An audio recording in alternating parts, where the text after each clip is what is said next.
Hey everybody, welcome to Don't Worry Wednesday. Tech There man. was no that time no countdown at all. Brilliant. Yes, but since I was hosting and I had my finger on the button, I can do those things. Yeah, you know when you go It, live. I do, I do. I watch it. I watch it happen. It's pretty cool. So, hey, good to see you guys. Welcome. I hope you all are having a Merry Christmas season. Uh, Supposed to be 12 days, but it's only what, 8?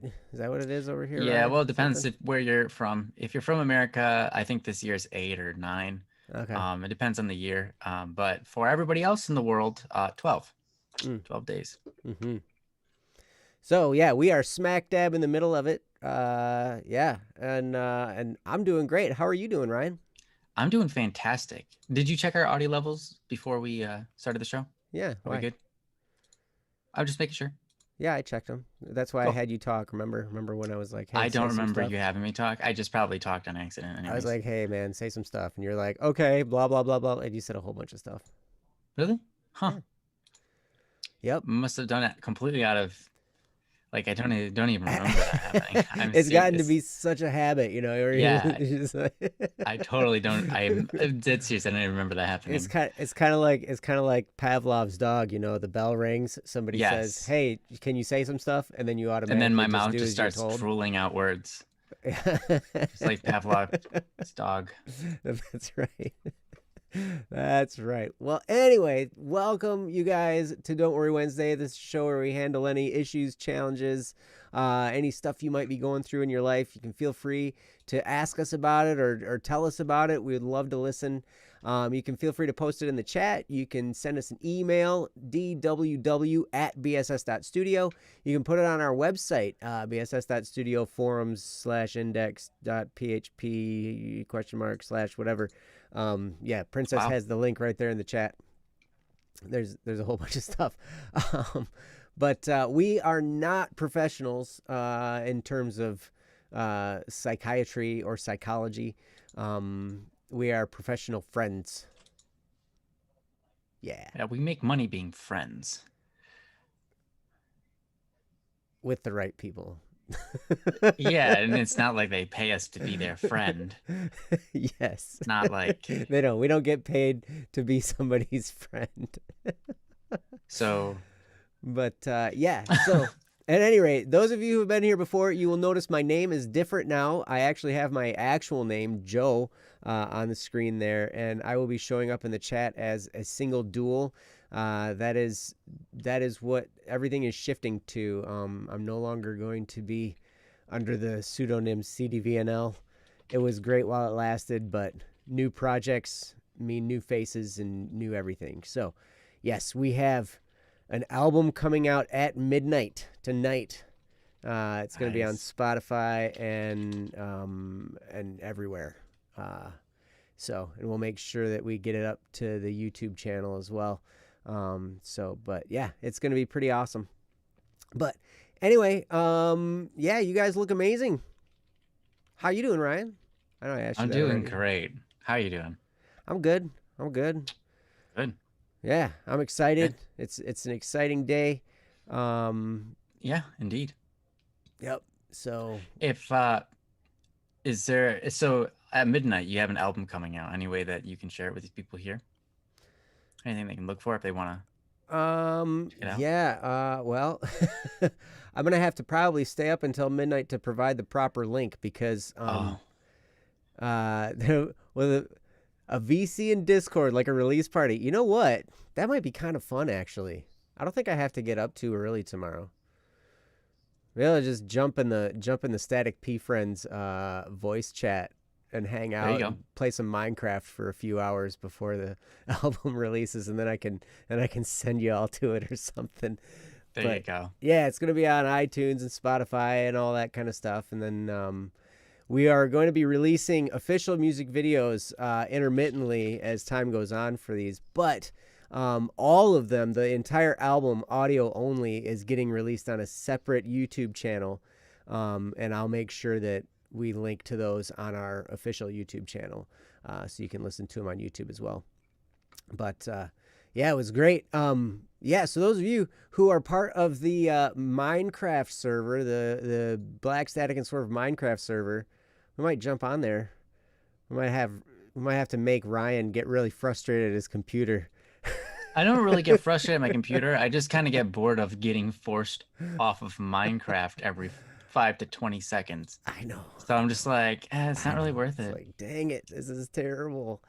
Yeah. I had a really, really good time on there with Baka not too long ago. Yeah. We had a very, very productive mining session. Got lots of diamonds and emeralds and iron and all kinds of stuff. Yeah, we had a good time. So, yeah. But anyway, welcome you guys. It's great to see you all. We should just jump into some topics. What do you think, huh? Yeah, let's do it. All right. Because I know we've got some topics and I know we've got some people here. Sure do. Yeah, so I'm going to go down the list of people, and if you hear your name, go ahead and let us know you're here. I see one of you at least here now, so but I'll go through the list. So we have Sevlev, SK, Awkward / Pika, Jesse, Khan Vulcan, Sparrow, Amira, Random, Man Left Behind or Marhandi, Swilk, Marshmallow, and Baka Breakerer. Looks like a brand new one coming in from Baka Breakerer. That's right. Oh, and Baka found a jungle biome.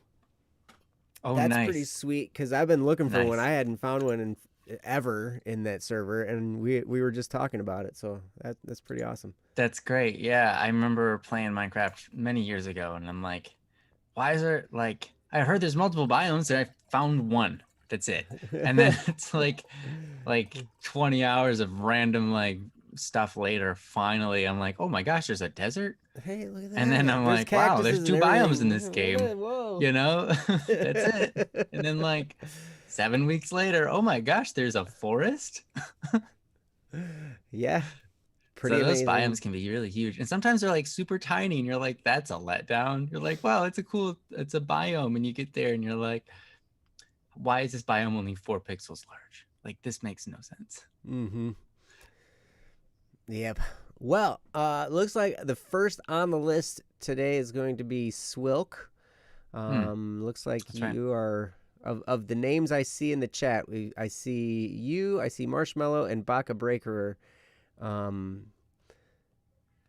don't we start with Matt Swilk since they come first? Yeah, Swilk says, quite honestly, I'm doing a lot better with my topic already from when I posted it. That's awesome. Would you still like us to cover it? I mean, yeah, and if you'd like to let us know how you've approached it and how you're doing better at it, please let us know, because that'd be helpful. Yeah. Yeah. Well, especially maybe for other people in the chat too. He says, "Let's do it. We're gonna do it." Cool. Watch this. I'm gonna get a link up here. Post it.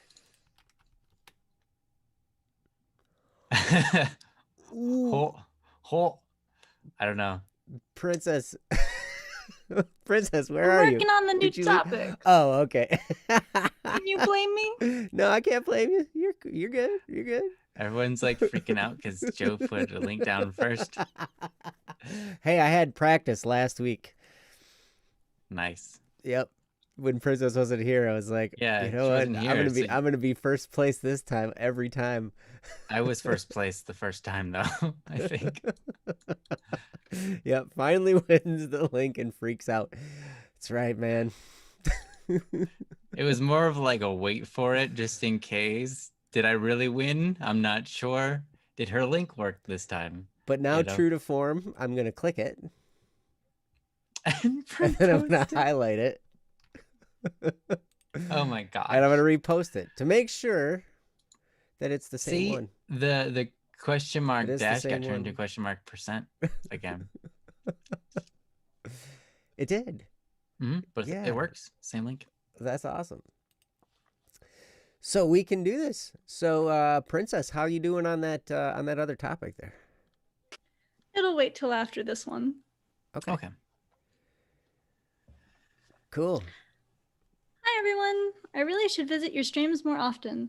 I've missed the atmosphere of Don't Worry Wednesday, and I feel kind of guilty that I'm mainly the only one on the streams with my own topics.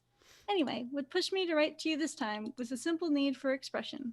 Life is spiraling into an uncontrollable mess for me, and I hope that writing my problems out and getting your perspectives will help me to get a handle on it all. So, mainly, it's stress. More importantly, a very prolonged sense of stress that about unenjoyable obligations. Let's break it down. 1. I have a school assignment for the entire year to make a research paper. It's definitely not an impossible task, but it just stinks because it weighs on me for the entire year. With my relatively ambitious topic, I really do have to put a lot of consistent effort into it, but it's so difficult because I have zero want to do it. More on that later. 2. I'm trying to get a license to drive this year.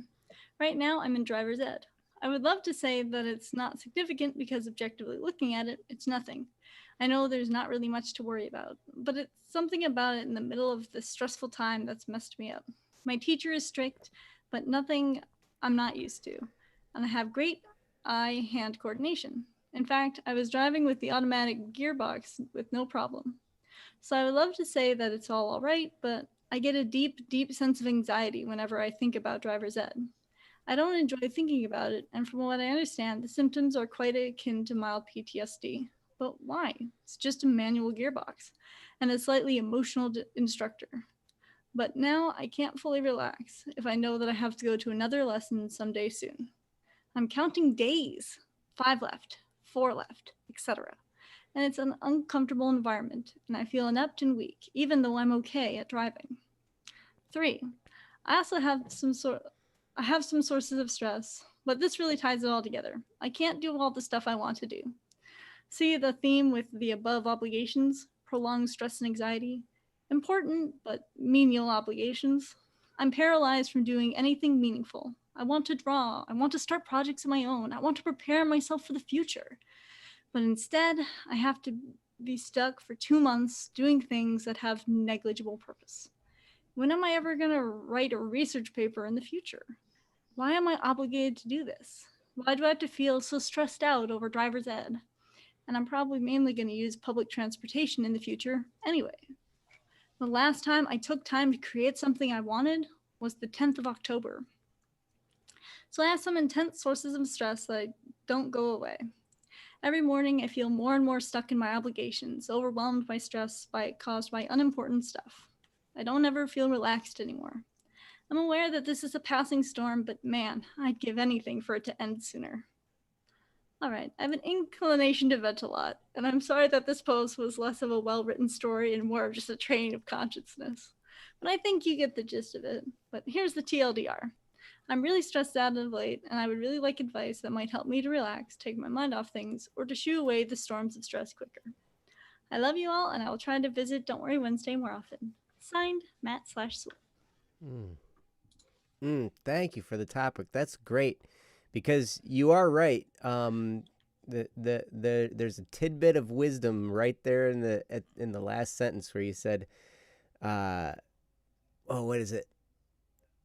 Shoo away the storm of stress quicker, because it is a storm that will pass, and sometimes they last for a while and sometimes they pass quickly. And there are things we can do to let go of the stress of a situation while actually handling the situation. And I've watched Ryan. I mean, we've had some pretty intense things happen at Black Static and Swerve. I mean, we've had some big, awesome things happen. We've had some pretty amazing, crummy things happen. And Ryan maintains this just even keel of, I would love to take some lessons from this guy, because seriously, like, it seems like he maintains a clear head. His brother does the same. Neither Ryan or Kyle, his brother, let themselves emotionally get caught up in what's going on with the stressors of a certain situation. They look at the situation and they're like, okay, well, let's handle it. And step by step, let's go through it and figure it out. And it seems like they never lose their helmet, so to speak. But So I'm really excited to hear what Ryan has to say because it seems to me like he's a great example of dealing with stress. So Ryan. All right. Well, thank you for that. Um, I think I think that I've been very blessed personally by God, just with being able to handle stress easy. But I know it can be a lot harder for certain people and stuff like that. So, but yeah, thank you very much, Joe, for saying that. Mm. You know, um, when it comes to stress, I think one of the main things we have to think about is value. Um, because most of the time we can get ourselves emotionally worked up when we look at something, and if we start to think about the value of it, we can usually calm our stress down. And what I mean is like this. I mean it kind of in two ways. So like sometimes we look at something and we're stressing out about it. We're stressing out about it because we're putting more value on it than what we should be. We're letting our mind kind of lose track of the reality of everything. An obvious example is this paper that you're working on more important than your health? What's more valuable, your health or the paper? Well, you're a human being. It's a piece of paper. That's literally like, those are huge differences, right? What's this paper going to do? What's the value of the paper? Is it going to save someone's life? Probably not. What's that paper doing? And to get stressed out over it means that you've, or someone else has put more importance on that paper than your own wellness, right? And if that happens to you, like it could be your teacher that puts that kind of emphasis on it.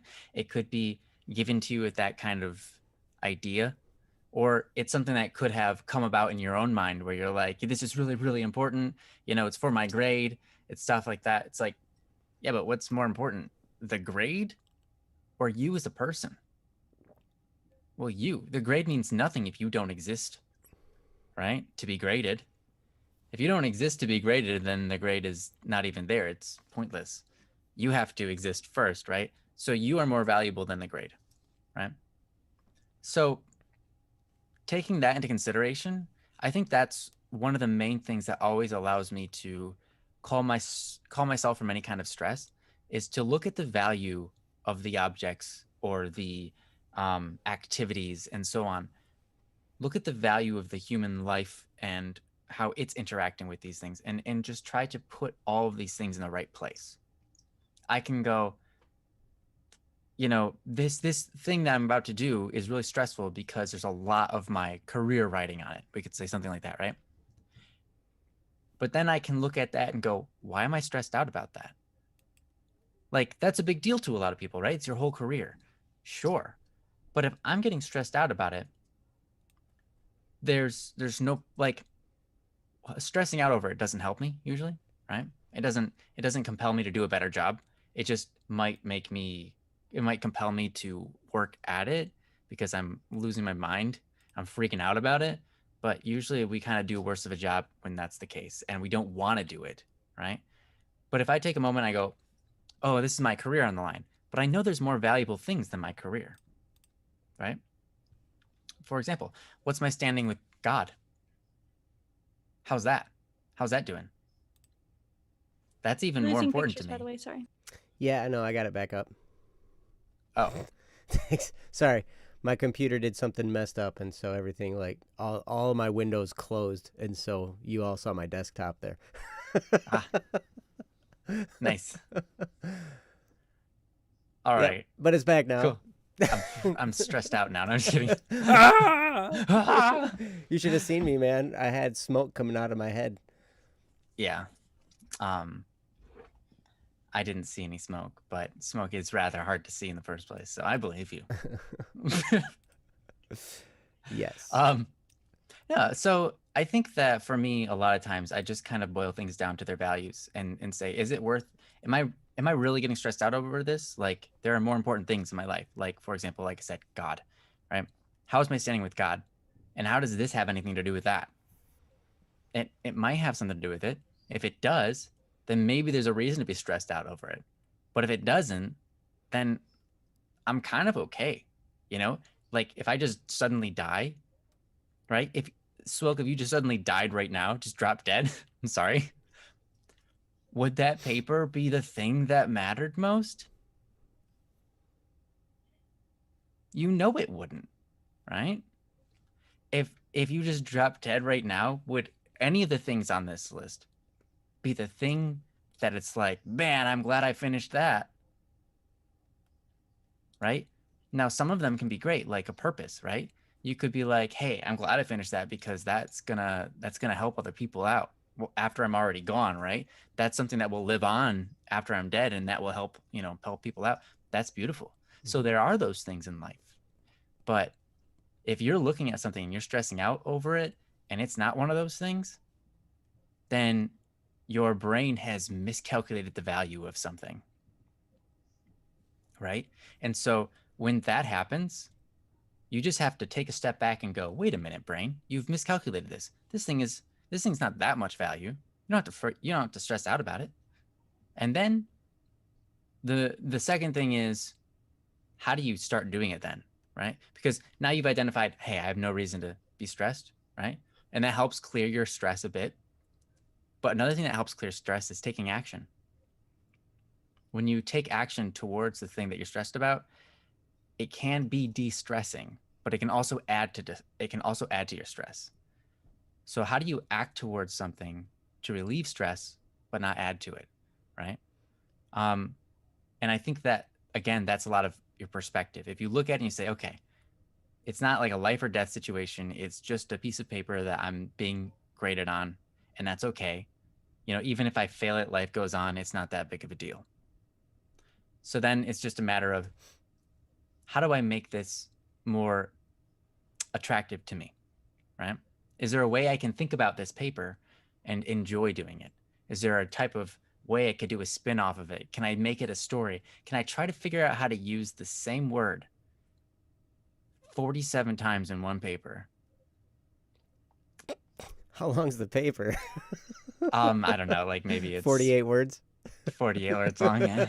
Buffalo, buffalo, buffalo, buffalo, buffalo, buffalo, buffalo. Yeah, good. Is apparently a sentence. It's actually a real sentence. You can look it on Google. It's the full sentence, and it requires no other words but buffalo. But anyways, regardless, yeah, I'm going to use the 47 times. Yes, they'll never see it coming. Yeah. And so you can try to find ways to make the activity more attractive, right? And then it won't be so stressful, because now you're just making it fun, and you're making fun of it, and that's okay. It's okay to make fun of something that you're doing, because part of that is what's making the experience more enjoyable, and you get something out of it, right? If I'm all business about my business, then it's not any fun, and I'm going to hate it. But if I'm fun, if I'm play at my business, right? If I can have a fun time, there's that sort of thing, like you meet someone and it's like, wow, that person's really professional, but they're not very personable, right? You've probably met people like that, where they're very professional. They're very, just the way they talk is very professional, but there's like this lack of sincerity. There's this lack of companionship you can receive from them, this friendship. You feel like there's this huge wall between you. You're like, wow, that was really professional, but I don't know. I have no desire to be around you because I don't know. I wasn't able to connect to you on a personal level.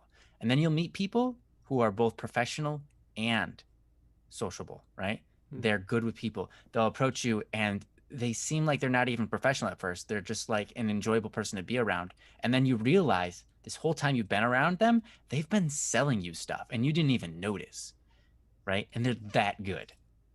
right? That's because they make it more about the connection, the joy. They're trying to sell you on a product by letting you enjoy it rather than trying to be, super salesman-y, professional, I guess, or whatever, right? So if you bring play to your business, you're going to excel at your business. I think that it's important to do so. So same thing for like homework, right? Try to make, I know it can be dull, but if you can find ways to make your homework also somewhat kind of play, it will release a lot. It will relieve a lot of the stress because your brain won't be so fed up with working on it, you know, and it won't be so, I don't know, I can't think of the word, but like the opposite of a magnet. Yeah, A that magnet word. that Repel. turned It over won't be that so repels. repelling. There you go. It won't be so repelling. Anyways, I hope that helps. Now you've actually said a couple of things here, which is awesome. And I'm gonna have to look through those. Maybe Joe already read them, but I'm gonna give it over to Joe and see what he's gonna say about the topic. Hopefully that was a good start. Mm-hmm. Well, Swilk, you did give us an update. As for how I'm doing better, the storm did pass quicker than I thought. The research paper is going smoothly, and I took time to get well rested for my last driver's ed and did well. And now I Good. feel way better about it all. That being said, anxiety and not being able to relax are still pretty salient in my life. What's helped me a lot is setting resolving my anxiety as a priority. A helpful thought is, for all intents and purposes, I have zero obligations until I cool myself down. Mm, That's pretty that's great. cool. That's a great feeling because yeah, when like when you know, hey, I don't have none of this is urgent. I don't have to deal with any of this immediately, and so I have time to give myself, you know, those those few minutes to or few days, weeks, whatever, to let myself relax and chill out and get over this, right? But it's an interesting thing because and I love what Ryan was getting at, because if you can take whatever it is you're dealing with and flip it around and make it fun, because really it's just in how we look at stuff. Our attitude when we look at a project makes a huge difference, because I can look at, it's interesting. Okay.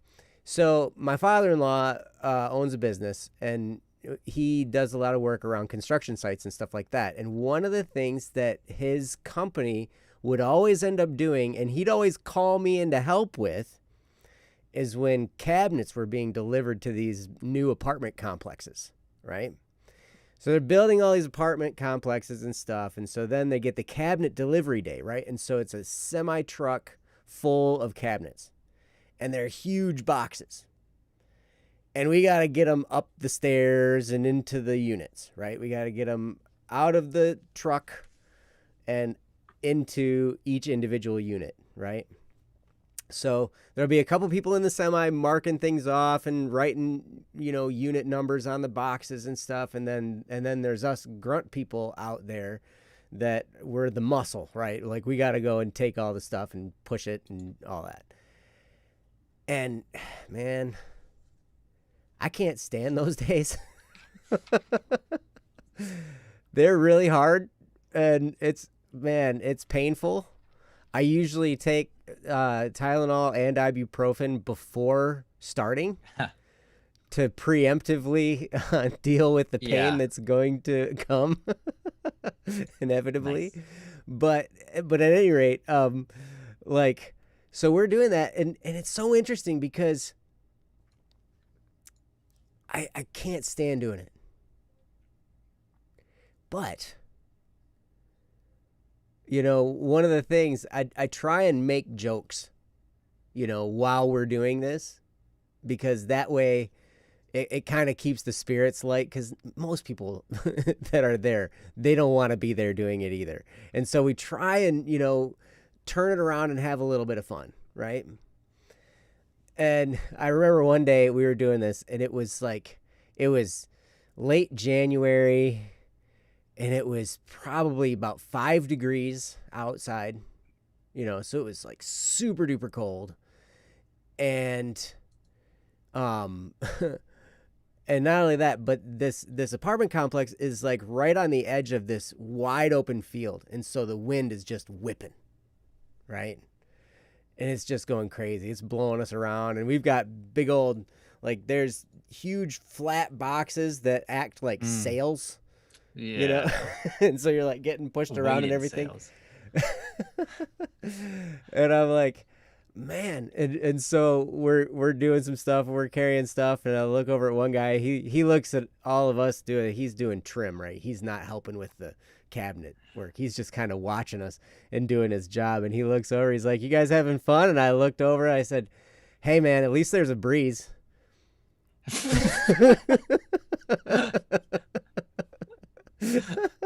And I can remember days when I'd be saying, "Hey, it might be cold, but at least it's raining." Like, we just try and have a little bit of fun, and so I love the way Ryan does that, because if you can train yourself to flip the switch on yourself, things will go a lot easier and it'll let off that steam. But one thing to think about, we do go through these cycles of stressful times, and times of relaxing, times of stress, times of we go through those cycles of emotion and those times that cause those, right? So the question then is, how can we better prepare ourselves for those moments that will inevitably come? And Marshmallow had a really, really good thing that he wrote in the chat, and that is I have to try and find it. You said, "This is really stupid. I would not recommend it, but I have learned to deal with stress by having to work under high stress conditions." So it's like the training, right? So I've dealt with that,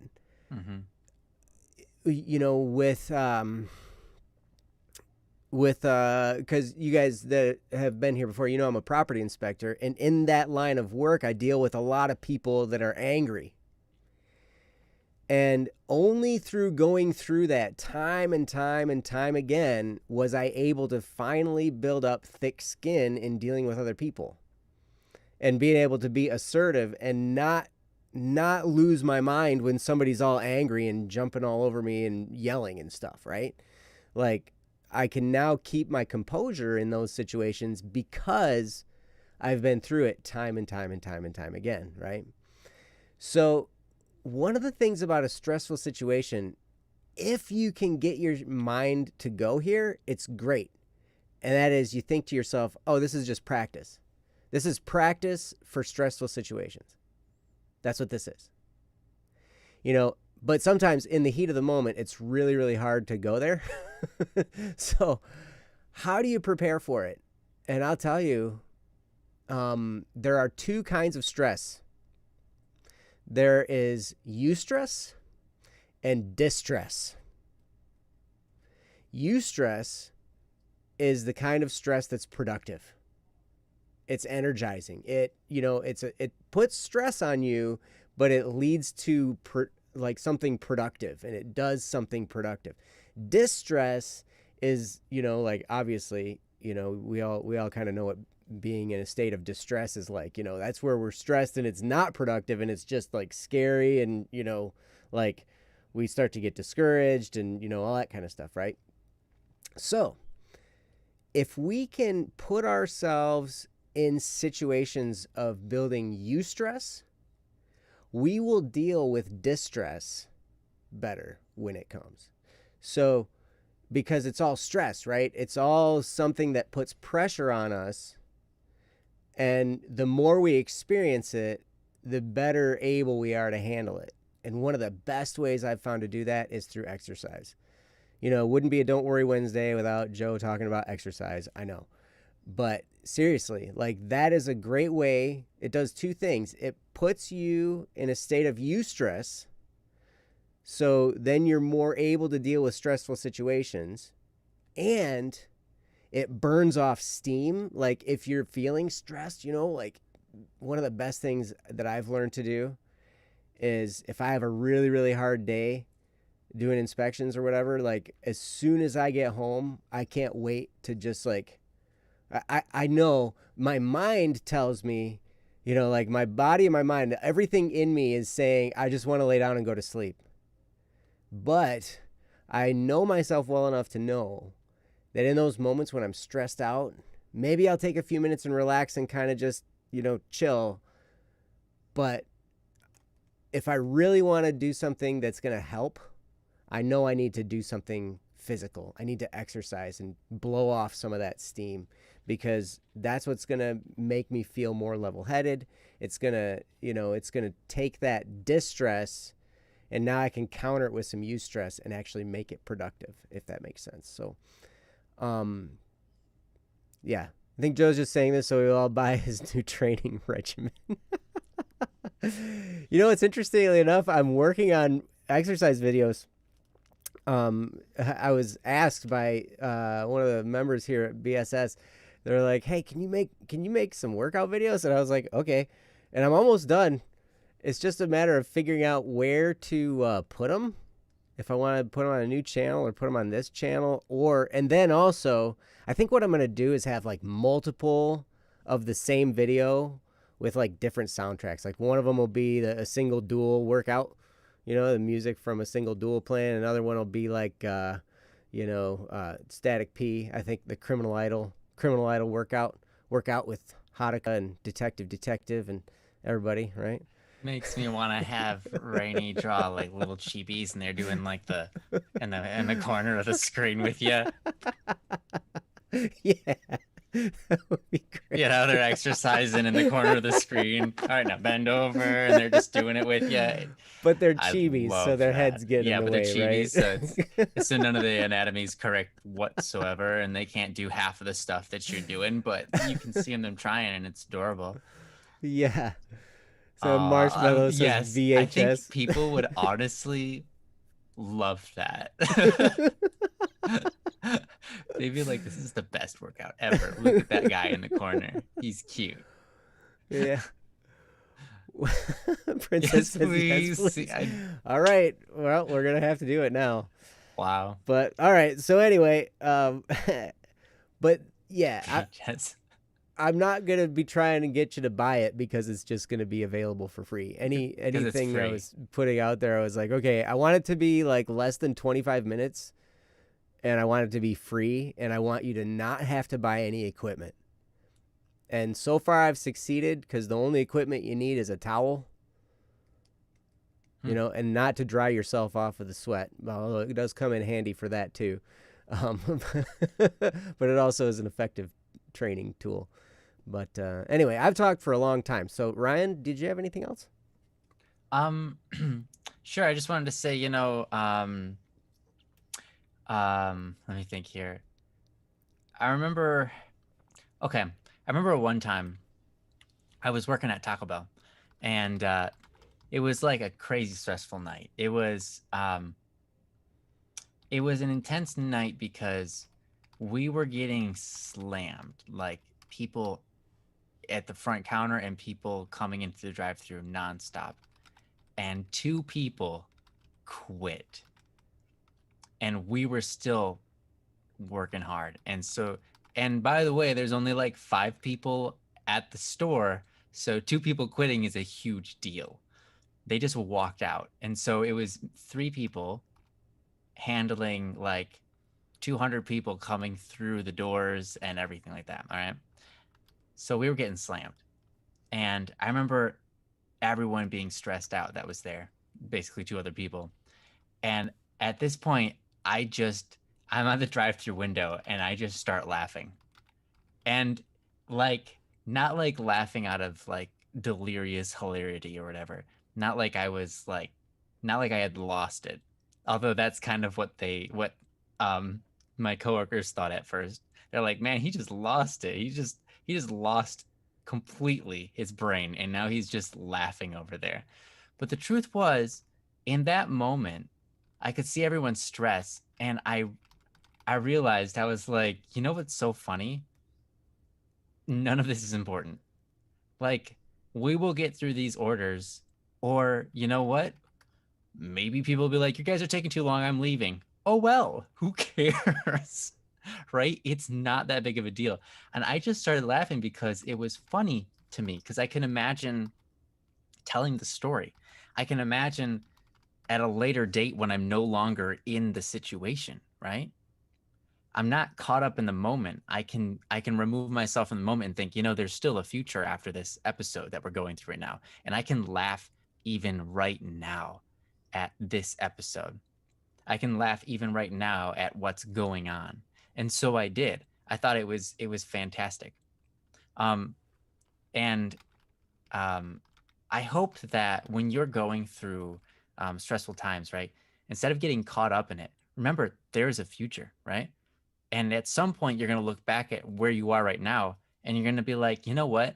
That could have gone any way. That could have gone either way. It could have gone bad for me or good for me. It wouldn't have mattered. And it's pretty much always that way. It's pretty much always true. When you're in a moment, it's so important to just look in the future and go, it's important to look into the future and from that position, look backwards at yourself and go, that's funny. There's no reason for me to be upset, or there's no reason for me to be stressed, and just laugh at yourself. um I think that's really helpful in getting over your stress and over your anxiety. And the last thing I wanted to say was on the point of anxiety. I kind of mentioned this earlier, um and I mentioned it last stream, I think, or maybe it was 2 streams ago. But it's a really important point, and I hope that it makes sense to you. It's kind of a bold statement, it's kind of harsh, but I want it to sink in. I want it to be strong on purpose, if that's fair. And that is, if you are experiencing anxiety, then you need to work on your humility. Because if you're anxious, then you're not being very humble. Because you're putting things above yourself that you shouldn't. And you're putting other things, like you're putting value on a scenario that you aren't even experiencing, that hasn't even happened yet, something that you just are scared of, or maybe something you are going through, but it's a scenario. And you're putting so much value on it that you have lost yourself, right? You've lost control over your brain, right? You've lost that self-control. You've given into fear, and you've let fear rule over you, right? If you're feeling anxious, like in a negative way, right? There's a good sense of anxious, like, oh, I'm really anxious for, like, I'm really excited, right? But then there's also that kind of anxious that pulls you away, that makes you hide, that makes you lesser, of what you could be. It makes you afraid, that's not good. That's not good. If you are experiencing that kind of anxiousness, then it's because you've miscalculated the values, right? Humility isn't just putting yourself below other people, right? And humility certainly isn't putting yourself below an inanimate thing, a process, a scenario, right? Like, oh, what if they don't like me if I try this and people laugh at me and they see I messed up, and then all this kind of stuff. If that makes you anxious, then I'm sorry, but you got to let down some pride. If you are afraid of looking bad, then you're way too prideful. You've got to let yourself look bad sometimes. Because if you're afraid of looking bad in front of people, you haven't come to reality with who you are yet. Because the truth is, we all make mistakes. We all look bad sometimes. We all have our fair share of bad days, and that's just the truth. And it's okay. It's okay that that's the truth. So don't get anxious when you are looking at something and going, what if people don't like me? What if? Don't worry about it. Don't let your pride cause you to be anxious. Don't let something that is not even human have more value than yourself, right? So humility is about understanding your value and putting it and living it out correctly, understanding the value of other people and living that out correctly, understanding the value of objects like this cup and living that out correctly, right? That's humility. And to serve other people, that's beautiful thing. That's charity, right? That's generosity. We need to do that. But if you're getting anxious about something and it's depriving you of something, if your anxiousness is suppressing you, then you have to realize, oh, I need like pride check. I need to pride check myself. I need to like look at myself and go, wait, I'm off here because this isn't right. When you are anxious, it's because because values are not lining up in your brain, right? When we do something wrong, right? When we do something wrong, we have this consequence. It's called guilt, right? When you do something wrong, you feel it in your brain and you're like, you don't like yourself. You have this sense of guilt. You don't like it. Why? Because who you are and who you want to be are no longer in sync. You're like, these two things are not lining up. You are distraught because you are not in, you're not in good terms with yourself, right? If you're experiencing that before you even do something, right? It's your conscious telling you, hey, don't do that. You know, that won't line up with your values. That won't line up with your morals. That won't line up with the better person that you could be, right? That's important to understand. And if you're experiencing anxiety, it's because you aren't lining up the value of the scenario that you're about to go through with the value of yourself. They are misaligned. And that's why you're experiencing that feeling. And so when you experience that feeling, just know, hey, I just need to check myself real quick and say, hey, if I look bad, it's okay. I need to, pride. I can't let pride make me sink down into my chair and hide just because I don't want to be seen, right? Or I don't want to fail, or I don't want to, notice that I'm not as good as I hoped I was. When things aren't in sync with reality, our brain goes, hey, there's something not right here, but we try to justify it. Well, stop trying to justify it. Just say, okay, it is what it is. Let's go on. Let's move forward. And let's face our fear. Let's face the consequence head on. And so that we can grow and become better, right? We're afraid because we don't want to look bad, but we're so afraid we can't even become a better person, right? That doesn't make sense, right? I mean, it doesn't make logical sense that we would prevent ourselves from being a better person because we're scared to show the world that we're not that better person yet, right? So when you experience that, any form of anxiety, just keep all of that in mind and say, you know what? Let's just do it. Let's just do it, And yeah, and I went on that topic because you had mentioned you had anxiety over driver's ed and that sort of thing.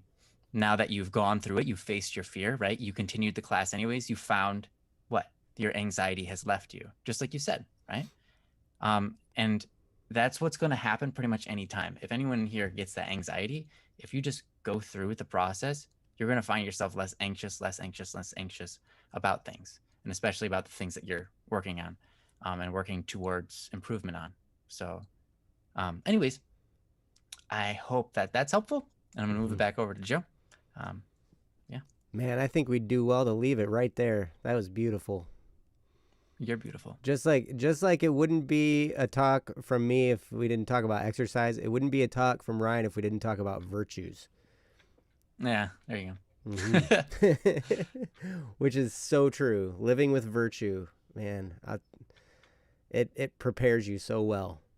And it helps puts things into perspective too, which is awesome. So thank you so much, Swilk, Matt, aka Swilk, for the topic. That was glorious, and I'm glad to hear that you're doing better now than you were before. And if you look in the little corner, down in the corner of the chat box, you'll see a little bit of Swilk right there. We got a little watermark right down there. It's not as easy to see on the purple background, but yeah, we just want to make it, subtle. But yeah, that's the quill designed by Swilk that I fell in love with, And I still have, It is ideas awesome. for It's so t-shirts and cool. hats and everything. So, Yeah, actually, Swilk, you can see on oh this yeah, thing. I there it modified is. it to, it used to say black satin and swerve all the way across, and I just kind of modified it to be a short form of it, but you can see his feather there. I know this is kind of blurry, but it's awesome. Let's see. I wonder if mine will show up better. Yeah, it's hard to, there we go. Oh yeah. The blurry, but there you go. It's awesome. I think it's great. Yep. Yep, you done good, man. So, awesome. Well, thank you so much for the topic. And yeah, what do you say we move on to the next one, eh? I'm down for that. Sounds great. All right. Who else we got here? Let's see. Should I go down the list again? Yeah. I know we got Marshmallow here and Baka Breaker are both here. But real quick, I'll go down the list. If you hear your name, just give us a shout. Sevlev, SK, Awkward, Jesse, Khan, Vulcan, Sparrow, Amira, Random, Marhandi, or Man Left Behind. And yeah, if you're here and you're lurking. Yes, if you're here, let us know. Haley, it was great to see you in the chat. Yeah. You're amazing. Haley. That's Haley Hepworth 3000 right there. Haley's amazing. Haley's just a fantastic person to be around. If anyone has a chance to be around her, do so. You will be thankful that you did. Yes. Yes. She's just a wonderful person. Wonderful, wonderful young lady. Absolutely. So, all right. Well, let's do marshmallows then, eh? Oh man, I sound all Canadian. Hey, Princess got the link there and everything. See, now it feels like Don't Worry Wednesday. Ready? You sound Canadian, but do you spell color with a U? I do not. So therefore, I'm not authentically Canadian. Yeah, I you're might barely just be. Canadian. I might just be Yupanese. There you go. Or something. I might have been talking to my brother too much. There you go. That's probably true. But all right, well, yeah, let's do this topic from Marshmallow. There are the links there. You can click mine or Princess's. Mine is inferior to Princess's, I promise. Hopefully they lead to the same place though. So, Princess, whenever you're ready, you can go ahead and read it. Is it okay to change? I have been through a lot as of late, both mentally and physically. And I've been trying to do my best to improve myself, but I'm not the same from when I started. I have become more introverted, not to an antisocial point, but I just don't find energy in being around people as I once did. Additionally, I have changed in a way that I am more bold, or more harsh and aggressive, or just grown more of a spin to speak your mind. Spine, I think, is what that is. I apologize. And this has conflicted me. It seems some people see that I have changed in really odd ways, and others don't see a change at all. I feel different, but the same as well. So I don't know if I've changed, or if I don't know if that's good or bad. What do you guys think? Sincerely, Marshmallow the Toasty Knight. P.S. You should all go to the BSS merch store and check out the amazing selections of items they have at affordable prices. Remember, Box Chan needs a home. Thank From you. Marshmallow. Yes. Oh my gosh. Thanks Marshmallow. That's awesome. Yeah, you can go to the BSS merch store. There's some great stuff, and anything you buy there, you will get a box for no extra charge. That's right. The box is free with every shipment. Free box. Absolutely. No other company does this. No That's other very company. True. I get weird looks at the post office when I drop them off, man. Yeah. I do. I totally do. It's funny because every box says box on the side. It's part of the merchandise. It might just be a cardboard box, but it's definitely part of the merchandise. Yep. And free shipping in the United States, $10 anywhere else in the world. And yeah, That's it's awesome. good. So anyway, no, this is a great topic. And hey, you know what? I think change, the only thing that we can be sure of in life is that things are going to change. We are going to change, it's amazing. And when it's weird, like it almost seems like the more we try to hold on to ourselves or get set in our ways or whatever, we still change. We just get like a sour attitude about life. I've noticed that with people who get set in their ways. They start to get all crotchety and like, right? So if we embrace the changes around us and the changes within us, man, I think it leads to some great places. But I'm getting ahead of myself. I need to turn it over to Ryan, so he can say some stuff. So Ryan, Well, you certainly don't need to. I mean, you could run it, man. dude, you're the star of the show, man. The All right, star. I'm just He's saying. a star, shining star with all the owls. That's right.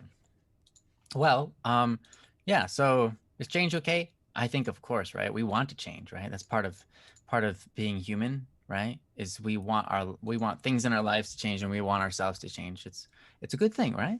But it's kind of interesting, when you go through this type of thing, you notice that in yourself, you're like, I'm different than I was, right? I'm no longer so.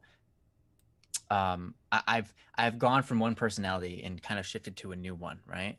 And that happens naturally to a lot of people, both with age, but more so just with time in general, and or even more so with certain, how do you say, certain environments or certain people that they're around, or certain situations in life. Like one of the most common is when people go through a phase of depression, they'll come out on the other side with a slightly different personality.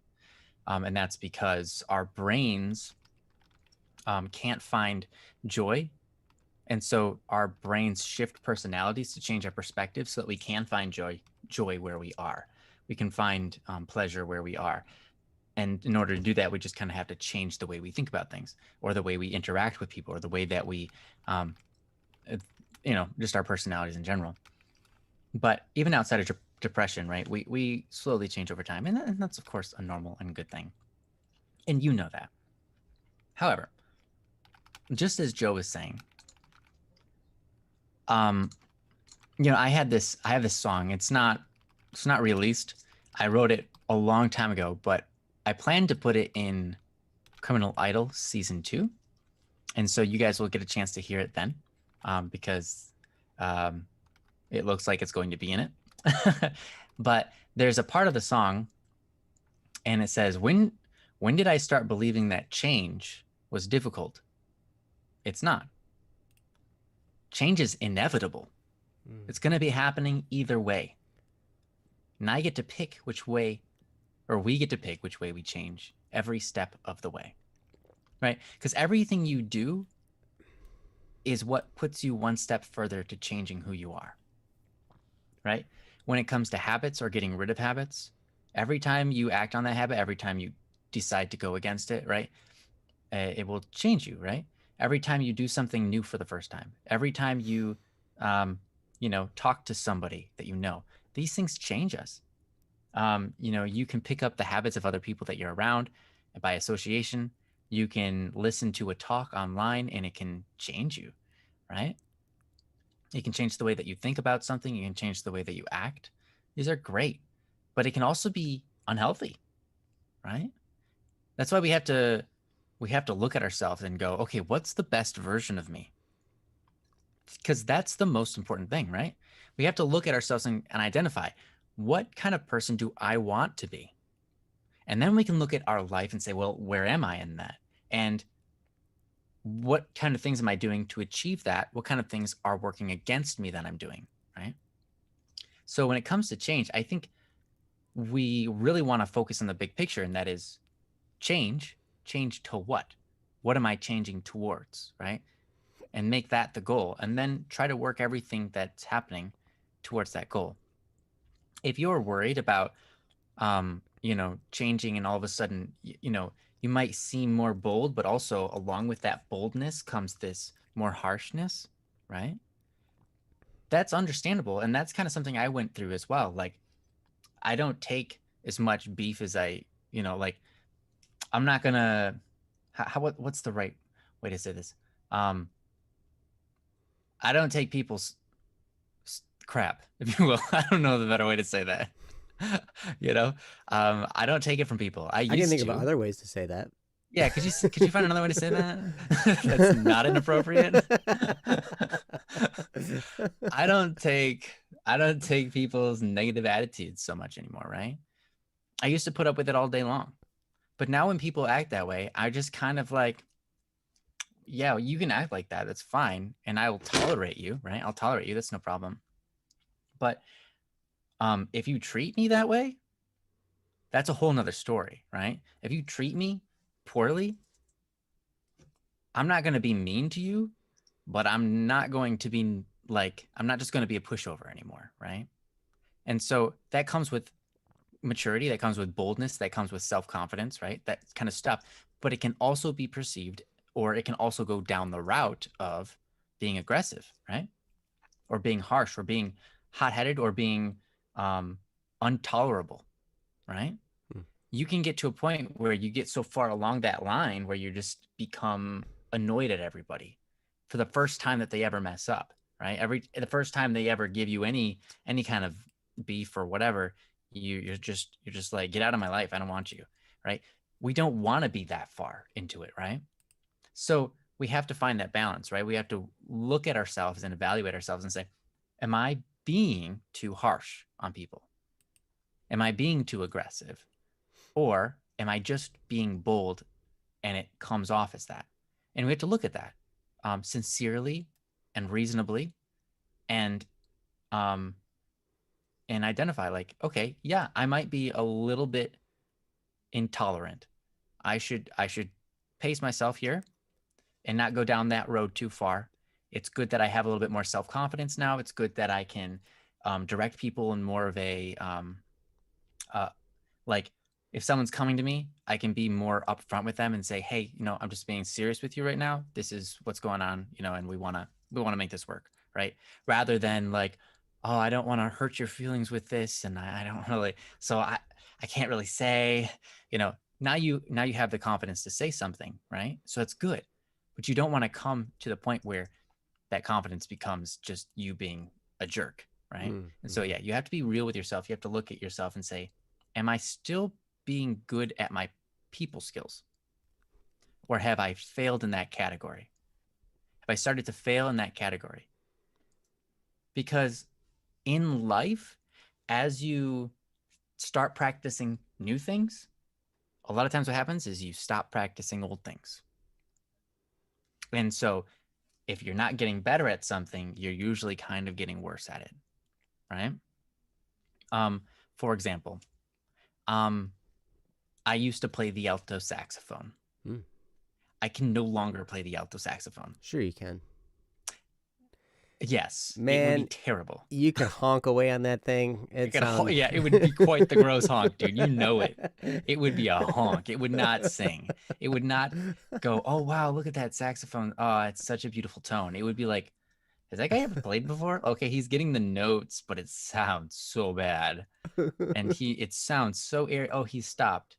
Oh, he can't play anymore because his mouth hurts. Oh, that was only like what?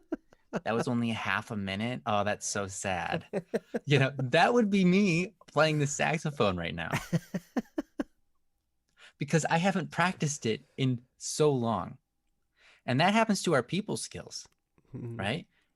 As we progress in certain areas, if we start slacking in other ones, our people skills will start to degrade. Our people skills will start to be lower and lower. So we have to make sure that we're talking to people, make sure that we're engaging people, and that we're actually being tested. We're getting things that we have to tolerate, or else we become intolerant. Right?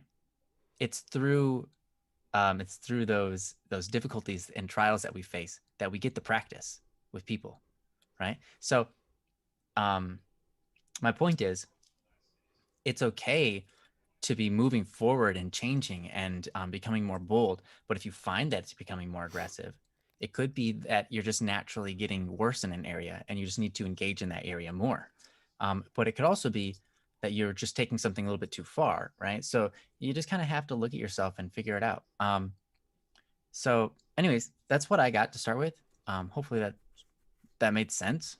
But I'm going to move it over to Joe and see what he's got to say. Well, thanks, Ryan, and thank you, Marshmallow, for the topic. And yeah, like I was saying in the beginning, and like Ryan was talking about too, it's kind of inevitable. You know, we are going to change, and it sounds like you have the right perspective on change because you're saying, I've been trying to do the best to improve myself, but I'm not the same from when I started, and that's absolutely that's a natural occurrence. Like if you're trying to change for the better, you're of course going to be different from when you started. Absolutely. And that's a good thing. But you did have a comment here in the chat that said, I don't know if it is, I mean, I would not want anyone else to feel like they should not feel bad about changing. I just know in changing that I'm going to lose or hurt people. I know it's best for me, but I'm scared of changing for the worst. And so, yes, but I don't think you need to fear changing for the worse if you're intentional about your change for the better, right? If you're keeping that in your heart and your mind, you will gravitate towards those changes that improve you if you're trying to make improvements, right? And one of the best ways to do that, Ryan's talked about it before. He talked about it earlier in this show, and that's living with virtue. You know, picking some of the virtues. You can pick some of Ben Franklin's virtues, some of the cardinal virtues.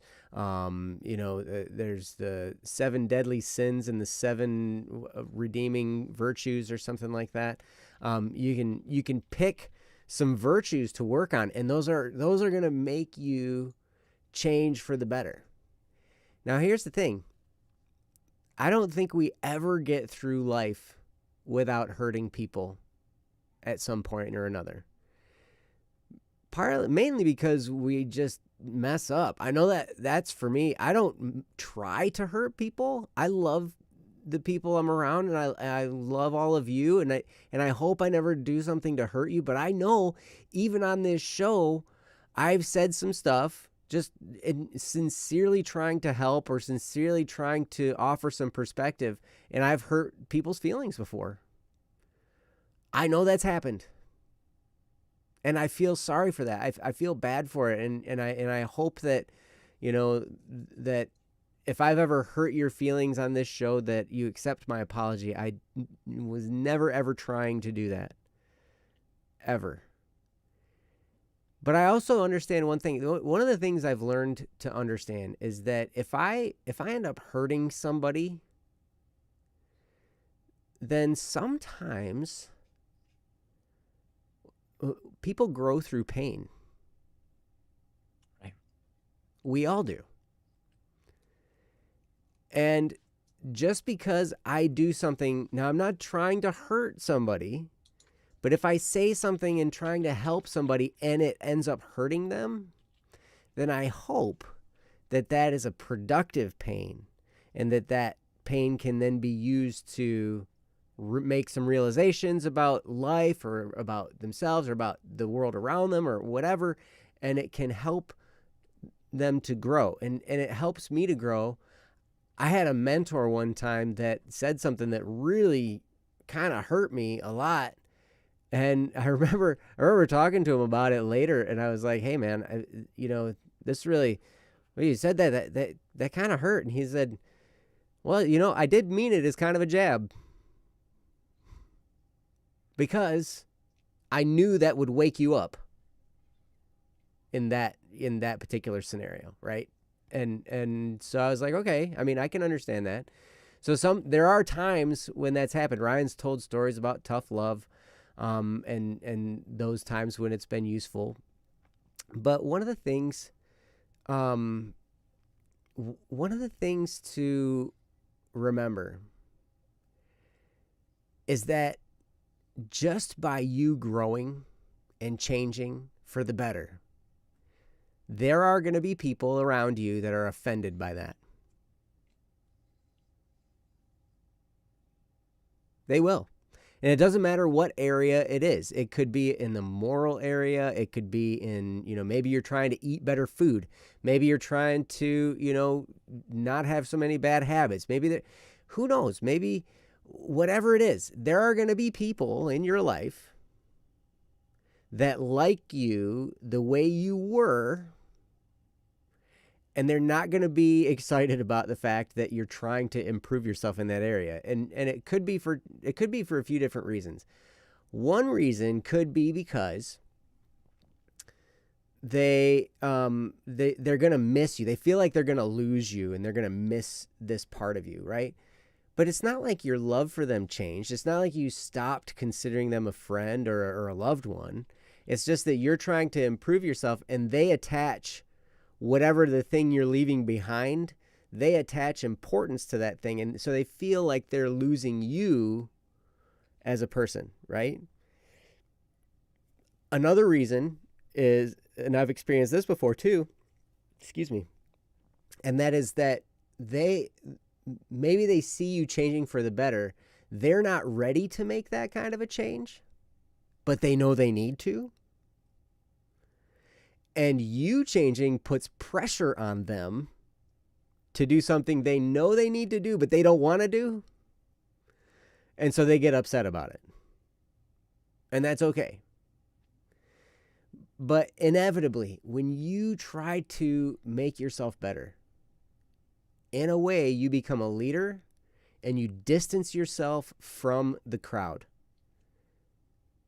Because the crowd will stand still and regress. It's just kind of what happens, you know. I mean, you look at a general herd mentality, you know. I mean, they're kind of staying put. They're staying there, you know. Ryan tells a great story about the crabs, you know, in a bucket or whatever, right? Where if one crab tries to climb out, the other ones will grab them and yank them back down into the bucket. It's like, well, you're not getting out. But you're not out yet. Right, exactly. But when you actually start doing those things, you're going to put distance between you and the rest of the crowd. And, you know, they're going to be looking at your backside and they're going to be like, oh, man, Marshmallow's out changing himself. Dang it. That's a pretty good idea. But I'm scared to do that right now, so I'm not ready to do it. So, you know, so maybe I can do something to pull him back because it makes me uncomfortable. So there's all kinds of things, but change is a very good thing. It's a very good thing because how else would we learn new stuff? How else would there be technology? How else would we be able to, in this era of COVID, we are talking to people in many different areas all around the United States and the rest of the world too. Right? I mean, but here we are talking to you guys. Now, this technology did not exist, 20 years ago. Man, 20 years ago, this completely different scenario in every way. Yeah. If Ryan and I were going to do this show 20 years ago, what we would have had to do is go to a local area, like a hotel or something, and rent a conference room and then hope that we had enough people come that we're going to pay at the door so we could cover the cost of renting the room in order to do this, right? But now we don't have to worry about it. Does that sound familiar? I'm sitting here at my desk. Ryan's sitting there at his desk, and this is free. We don't even have ads, Well, this topic had an ad in it. It did for us. I know, yeah. which was great. And thank you, Marshmallow, for that. But yeah, I mean, it's so totally different. And this is because people decided to grow and change, and they decided to create, and they decided to invent. And so it's a wonderful, wonderful thing. And it's way better than the alternative. Like I said at the beginning, anytime I've seen somebody get set in their ways, they just get grouchy and crotchety and angry and old. They seem to age a lot faster. And just, what are you doing? How you doing today? They get sicker more often. All kinds of stuff. But if you change for the better, not only are you going to change yourself, but you're probably going to change the world around you. You're going to have an influence on the people around you and raise them, because there are people watching you. And when people watch you grow, then maybe they'll be like, huh, well, he's doing it. It must not be that bad. Maybe I could try, and then you might inspire some people to also improve themselves. And that can be a really rewarding thing. So anyway, I hope some of that's helpful. I'm going to turn it back over to Ryan and see what else he's got to say. So, Ryan? Sure. Yeah. Thank you, Joe. I think that was really good. One of the things you're talking about that I can add on to is like, if you are becoming a better person, right, you're going to distance yourself naturally from the people who are refusing to become better people, right? Just like if you're riding a bike and you've got a couple of people you're riding a bike with and you're getting better and better at riding the bike and they're not, right? You're just going to be naturally getting farther and farther ahead. And you have that feeling of like, well, is this wrong then? Because people are important. Shouldn't I hold back so that I can be with my people? Don't do that. Here's why. You are not helping them by holding yourself back. They are holding themselves back. You can only propel them forward by propelling yourself forward. And they can choose to try to keep up with you, or they can choose to hold themselves back. Mm-hmm. If they move and propel themselves forward off of your momentum that you're building, right? If you ever seen like a bike race, right? They always ride down a line, straight line, and it's because of wind resistance. The person behind the front person doesn't have to pedal as hard because there's less wind resistance. So they kind of ride in this triangular form or a straight line, because you ever seen birds fly? They fly in that triangle form because of the wind, right?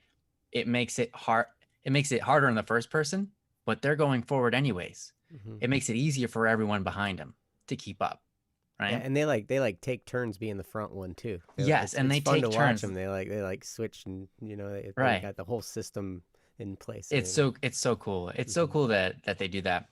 Anyways, it's the same thing with moving forward. If you're trying to change yourself and you're becoming better and stuff like that, don't hold yourself back, because if you hold yourself back, all you're doing is getting in other people's ways, and you're allowing them to have a reason to hold themselves back. You're continuing you're basically adding on to their own arguments for why they should not be moving forward as a person. But if you just say, no, I've done away with those arguments for myself, and I'm just going to keep on moving forward, then you're going to get a couple people who are going to move themselves forward with you. And I'll tell you what, those are the people in your life that you will never forget. Those are the people in your life that will be like your best friends you didn't even realize how close you were to them until you go through that adventure and you're like, wow, this person is one of my best friends I've ever had in my entire life. And it's just a beautiful thing. So some people are going to hold themselves back. Some people are going to ride with you. Don't be afraid, and don't be like, oh no, I don't want to lose my friendship. Because here's the thing, you're not going to lose your friendship. If they hold themselves back and they get jealous of you, then they lost their friendship if they cut you off. But if they don't cut you off, you're still their friend, right? You can hang out with them and all that kind of stuff. All that's good. You don't actually lose anything. But the issue is, people, just like Joe said, will look at you and go, wow, you're changing. Mm-hmm. And some will say, I want to tag along. I'm going to do it too. And some will say, that guy, I can't believe he's doing that. And man, I don't like that at all. Some people will degrade you. Some people will recognize that they need to change themselves and they're refusing to do so. And so they get mad at you. All that stuff Joe said. it happens. It's part of just humanity. Um, oh, you said, what if you feel someone is holding you back? If someone is holding me back, I don't really ever experience that personally. Ow. What was that, dude? You flick them in the eye. Sorry, no, Yeah, you don't. flick You them don't right do in the that. eyebrow. Sorry, that was wrong. That was a joke. Yeah. Don't actually do that. Yeah, not good advice.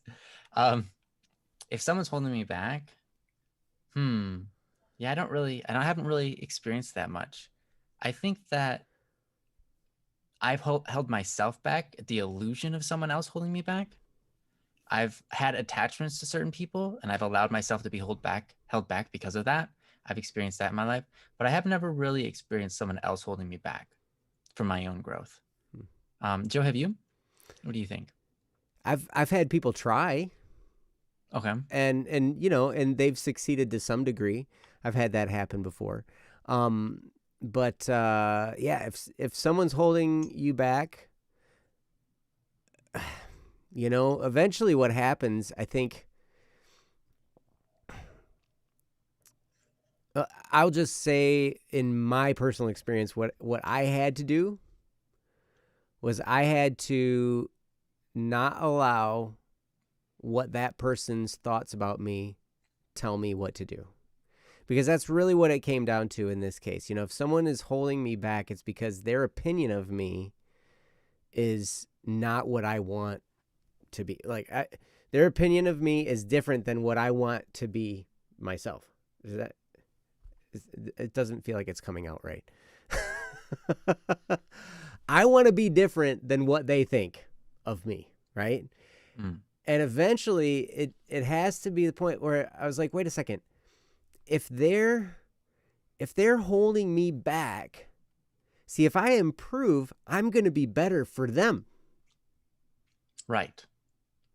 I'm going to be better for them, and I'm going to be better for everybody else because I'm going to improve. And so therefore, to be around me is going to be a better experience for everybody because I will be a more virtuous, more, more well-developed person, I guess, right? And so once you get to that point where it's like, okay, you kind of got to play this mental game with yourself and be like, them holding me back is actually worse for them. It would be better for them if I moved forward. Right. And for me, that's what helped get me past, somebody holding me back, because I was like, they're holding me back, but they just don't understand something yet. They don't see what I see. They're just ignorant about this right now. And that's not their fault, and that's not a big deal. It's just that maybe they won't see it until I actually go do the thing and show them what it's like on that other side. And then they'll thank me for it. And that's kind of the mental game I had to play in my head. So anyway, does that help, Ryan? I think that was perfect. Yeah. That's exactly true. The thing is, like, no one can hold you back because it's you who's making the choice. Right, But people can attempt to make. That's true. People can sure try, right? When it comes to mental things, right? There's, of course, people could physically hold you back. That's just a matter of power and strength, but that's not what we're talking about. But yeah, yep. So. And it can be a you hard have to pill make the choice. Swallow marshmallow. It can. Absolutely. Yeah. And then one last topic that kind of you said is, you said in this, and this has conflicted me. It seems some people see I have changed in really odd ways, and others don't see change at all, or don't see a change at all. If people don't see a change, cool. That's totally fine. And that might mean they're either A, they're just not that close to notice, or B, they're close enough to not care to notice. They're just like, hey, he's just my friend. He's always been my friend. It might even be that you are acting the same around them, but you're acting different around other people. Because that happens. It's natural to act certain ways around certain people. We have friends, and we might act one way to one friend and another way to another friend. And that's not a wrong thing. It's a good thing. Why? Because they're a different person. You should treat them differently. They're a whole different individual. You have a different history with them. You have a different set of things that you like together. You have a different person. It's okay to have like a slightly different personality with them. That's normal, right? It's a healthy thing because they're a whole different individual. You should treat them individually. So some people might not notice that you've changed because you haven't necessarily changed the way you act around them. And that's totally fine. And then for the people that do notice, you have changed around them, right? And if they think it's odd, that's all right. The question is, what do you think? You look at it and say, is this for better or is this for worse? And then you just make that judgment call and you say, okay, it's for better. Well, let's keep doing it. It's for worse. All right, let's change things up a bit and start working towards something better. Because in the end, just like Joe said, the ultimate goal here, if you become the best version of yourself, which technically is possible, but it's seeking that out to become the better version of yourself continuously so you can become better and better and better, because that fills us with a lot of virtue. It fills us with joy. It makes us at peace. It makes us more successful. It makes us better people. And it helps all of the people we meet in all of those categories as well. Mm-hmm. The better we are to other people, the better we treat them, the better they can have gain off of our gains, right? The better that we can kind of overflow or be generous towards them. Our success can be a gift to them, right? Our talents, we improve them, they can be a gift to the people that get to receive our talents and the fruits of our talents, right? Whether that be art, human relations, math, anything, right? Woodwork. You even threw math in there. Yeah. Breathing exercises. I don't know. Saxophone Anything. honking. Yep. Lifting weights. We have many things we can train. And all of those things, when we go into the world, we are a huge gift to everybody around us. Mm-hmm. And the better you become as a person, the more of a gift you become to your friends. So don't ever worry about how your friends feel about your change. They can have good input, because just like you said, you can go to someone, or just like you've told me once before, Marshmallow, you can go to somebody as you did, and you say, hey, I've got blind spots. Tell me, where do you think I need to improve as a human being so that I can start working at those areas, right? Tell me what they are. I think that's brilliant. And go to your friends and do those things. That's a good thing, right? But if they look at your improvements and they don't, if they don't approve of them or whatever, don't hold yourself back. Just be a gift and allow them to benefit and reap those, I guess, enjoy those gifts that you have to bring. And because not everybody in the world is looking out for the best of you. And most of the time, that includes yourself. So when you have those moments where you are looking out for the best of you, cherish those moments and make them important and follow those up with action, because it's really important. But anyways, I'm done ranting and going off. I'm going to give it back over to Joe. Since we're at like 30 minutes or whatever for the topic. So, wow, thanks, Ryan. I like what Tara just said. My best self is a self that can fire lasers and make the perfect stir fry anywhere. It's like, awesome. But can you fire lasers while making the perfect stir fry? That's how he does it. He fires into lasers. Stir fry? Yeah, and he targets every single grain of rice individually. Oh my! And every single vegetable individually, such that it turns out perfect. Wow. Mm-hmm. But he does it all within a millisecond of time. It's incredible what he can do. It's like, all right, stir fry's done, cooked, perfect. Yeah. Hey, good. Well, Marshmallow, I really appreciate you sharing the topic. I don't really have much more to say. I think that, Ryan, what you said is beautiful, and I hope you get. I hope this brings some comfort to you, Marshmallow, that change is okay, and you're on the right track when you're doing what you're doing. in trying to improve yourself, that is good change. And that's and yes, it's going to be uncomfortable, and as you put it might be a hard pill to swallow at times. Yes. But we grow through challenge. One thing I want to add, I just thought about. You might be trying to grow towards being a better person, but you could be misguided, right? To what is a better person, right? People experience this. It's still good. It's still worth it, because the act of trying to grow is like, once you realize that you've been going down the wrong track, because eventually you'll find it, you'll go, oh, wait a minute, I took a wrong turn somewhere. You've already trained yourself at how to get better at something. Now that you've gone down the wrong path, you're like, okay, wait, no, I can get better from here. You fix it. And you're like, okay, because I've done this before. I've worked on myself before. So let's just work on myself again and fix myself. All right, now I'm going on the right track. So it's okay, even if you feel like, I'm not sure what is the right road. You know, I'm misguided. Someone told me the wrong thing, like when I was 4 years old, you know, whatever, right? That's okay. As long as you're trying to improve yourself, I mean, you can't go wrong. Like, because eventually truth will reveal itself and you'll find the right way. It reminds me of the movie, the second Pirates of the Caribbean. What was that? Dead Man's Chest, I think. Oh, I don't know. Where there's the two scallywag guys, right? They're in this little boat together, and they're like, hey, you know, they go, hey, see you later, Saula.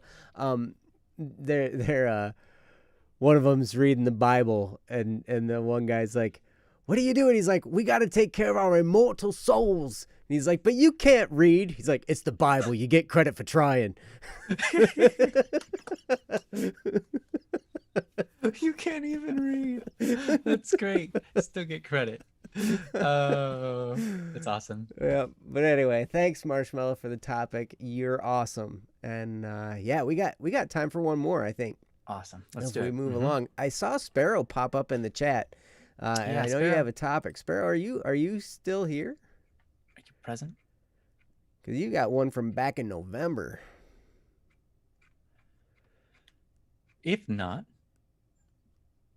we can go on to Baka Breaker. Yes, we still have Baka Breaker. But if you're here, if Sparrow is here, Sparrow is here. Or Sevlev or SK or Awkward or Jesse or Con or Con Vulcan, or Amira, Random, Amira or Man Left Random. Behind, Marhandi. Yes. Yes. The album is coming out at midnight. See what that channel there. Yep, you can go there. Yes, I will make sure that there are links going there. Also, I ought to find the Spotify link actually. Let's see if I open this and I go to this. Is there a Spotify link here? No, of course not. Of course there's not a Spotify link. Of course there's not. Why was this? Why did I not put a link on there? I'll find a link while Ryan's talking on the next one.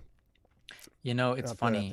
On this next one, I just have to tell you, I do have dyslexia. I have a minor form of dyslexia, so it's not a big deal at all. But I just read Time Wasters, which is the title of the next topic, as Taste Waters. Huh? Taste I thought it said Taste Waters, and I reread it. No, it says Time Wasters, not Taste Waters. Not Taste Waters. Yeah. Hey, look at that. Princess posted the link. Now I can repost it. Thanks, Princess. You're the best. You're the best ever. Yes. So, okay. So, yes. Taste Waters, not it. Time Wasters. So, Princess, whenever you're ready, you can feel free to. With winter break coming closer to an end, and my worries of getting easily distracted are starting to build up. These distractions include video games and sometimes YouTube during the school day. Any tips to put these distractions aside and get back to work? From Baka Breaker. Nice. That is a Thank great you. question. Oh my gosh, because this is a struggle I know for me. Uh, yes. Any tips to put the distractions aside and get back to work? Man, oh man, because you're right. There, distractions abound.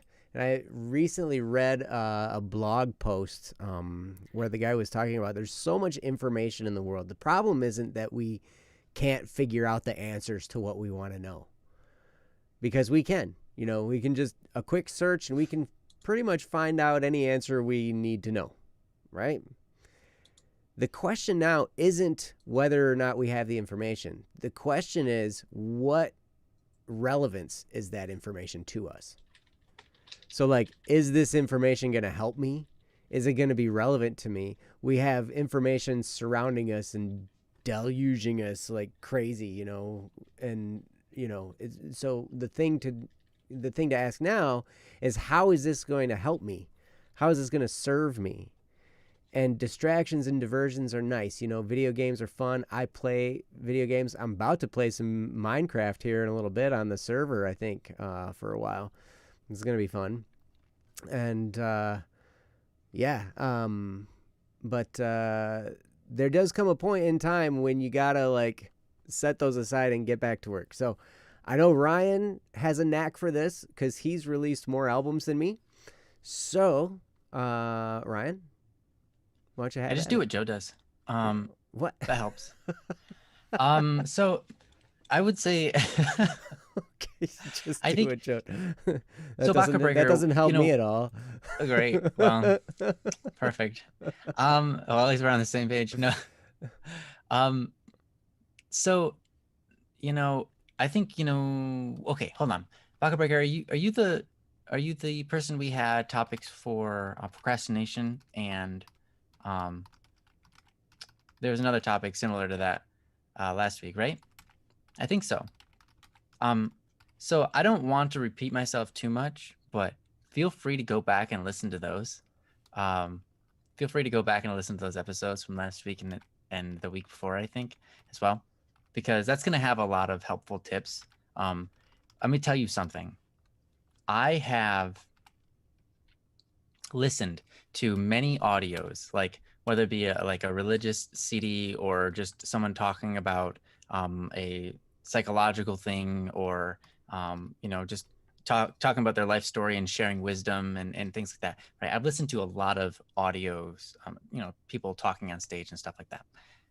And I found so many times re-listening to something, like the 7th time, I'll be like, wait a minute, how did I never hear that before?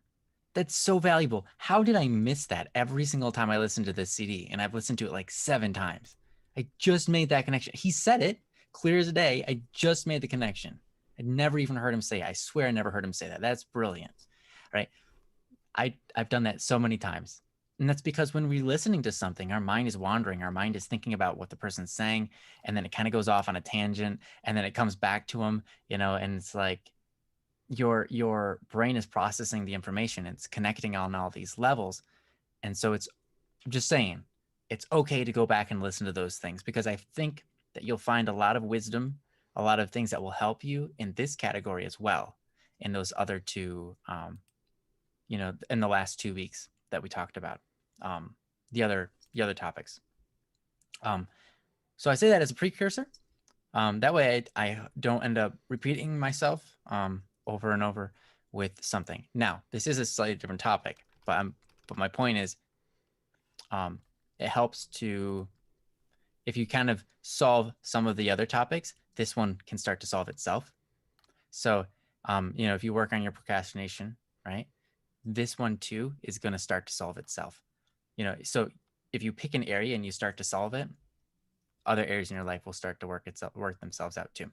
So the main thing I want to say here is this. Let's see. The main thing I want to say is this: self-control, right?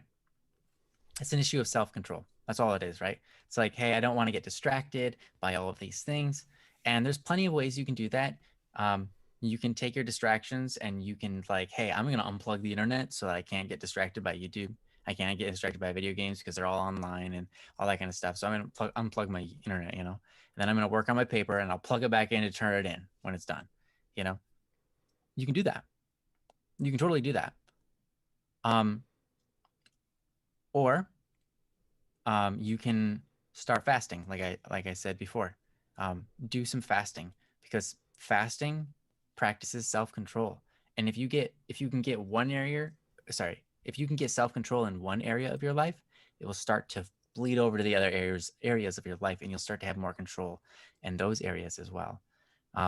Like, this seems unrelated. Sorry, it seems unrelated, but if you practice self-control in how you do your hygiene, you will start to experience self-control in how you eat. Mm-hmm. And you will start to experience self-control when you exercise.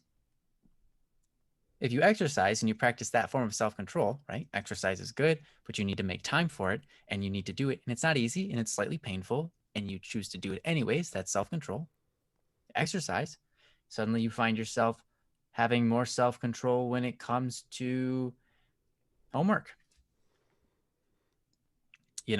So the main thing here is to work on that self-control. And I know it's not easy, because it's self-control. It's doing something and forcing yourself to stick with it, forcing yourself to do something that, you don't necessarily want, or maybe you want it and you're choosing not to do it, or you're doing it and you don't want to. Either way, self-control is really a virtue. It is super good.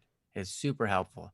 And it's something that I think of all the virtues in the world, self-control might be the one that people lack the most in our current age. 50 years ago, I think it was kind of iffy. 100 years ago, they had it. It was great. 100 years ago, people had self-control. Now, if you have self-control, you are one of the rare few.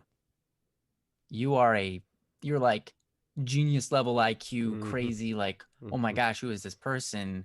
You are a gem of a human being. How do you have this virtue? Like, where did you find this? Did you pick it up did you go back in time and grab it? Because no one has this anymore. My point is, you do this, you try to find self-control, you start practicing now, and you get good at it, you will be like crazy impressive in the future. You will continue to excel and grow, and you will stand out, and you will be incredibly unique as a human being, because there are so few people who are able to practice self-control this day. People are distracted all the time by their phones, by their computers, by literally just watching paint dry. Anything to distract them. People literally seek out things to distract them, because they don't want to practice self-control. They don't want to practice, any of the virtues. They don't want to talk to themselves in their brain. They run away from themselves. They run away from their problems. They drink alcohol. They play video games. They, smoke pot. They do whatever, right? To get away from self-control. Just do self-control. Just find ways of having self-control, and you're no longer going to find yourself running away from your problems. You're no longer going to find yourself. You might from time to time, because it's something you have to work on daily, but you'll find yourself less and less getting distracted, and you won't find yourself trying to distract yourself on purpose. Right? And that's super important, because many people try to distract themselves on purpose, and they know it, and they know it's not good, and they do it anyways, and they don't like it. And they're not even having fun when they're doing it. They're just like, I'm just distracting myself from reality. That's all. And because reality hurts. But we need the self-control and courage to face reality just as it is, and go, you know what?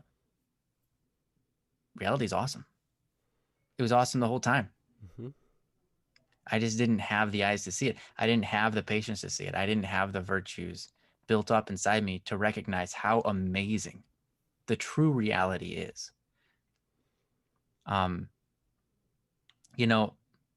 It astounds me okay. It's kind of a slightly unrelated topic, but and it's religious, but whatever. I'm gonna say it anyways because I'm free to go on tangents here. Say it anyways. Yes, whatever, guys. Tangent away. Yeah, I watched this video not too long ago. Raka shared it with me. You guys all probably know who Raka is. Rack Attack. Hey, he throws out the airplanes in the chat, just like that. Okay, Yes. Raka. He sent a video to me, and it was a great video. But at the end, the person for the video, it was a religious video.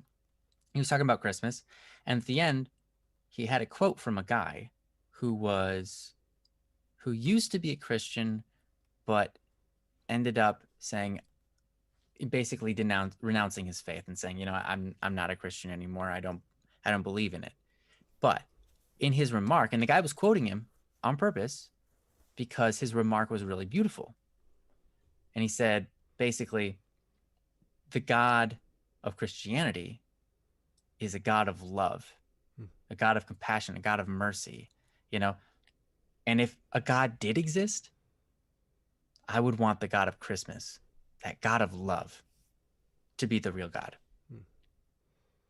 But I don't really believe that that's the God.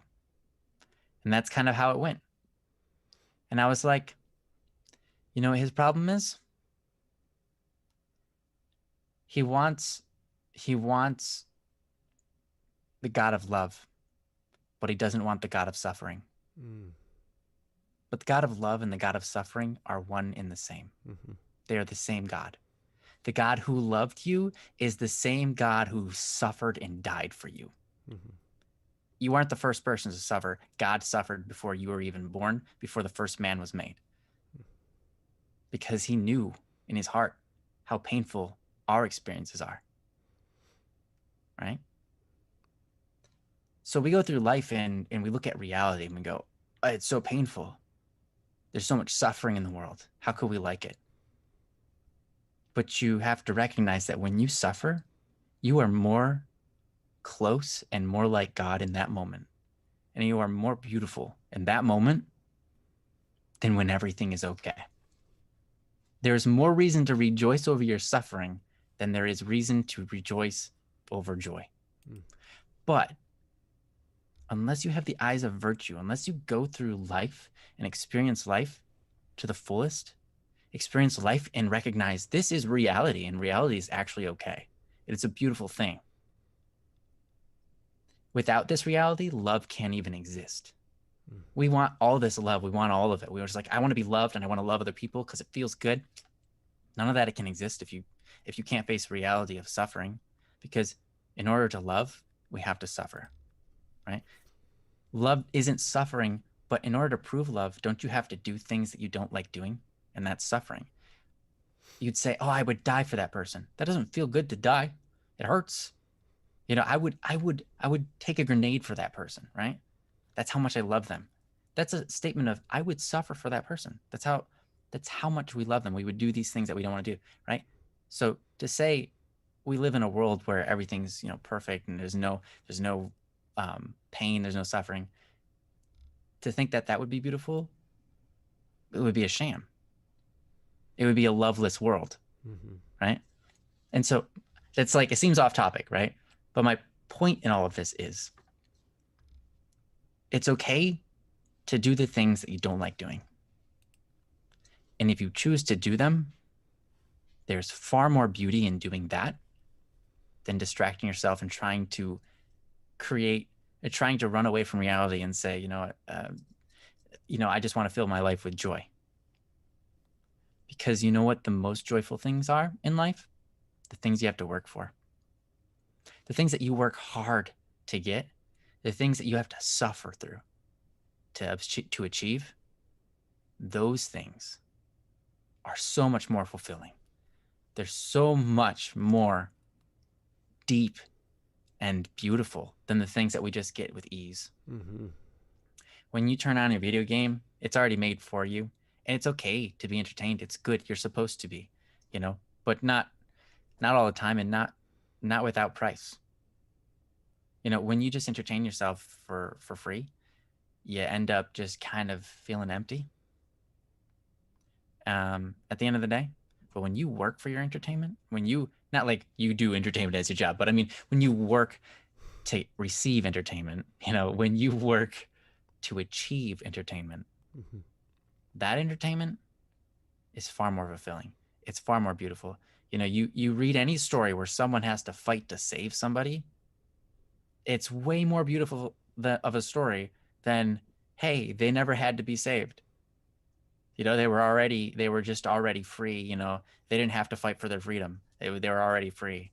So it was cool. Yeah, great story, bro. Yeah. So process that in your brain. And when you look at the distractions, think about that and think, you know what? What's the point in that? I'm not going to feel that great. I know that I'm not. It's not going to be like, oh, wow, my life is a better life forever because I entertain myself or distract myself here. I should face reality because it's far more beautiful.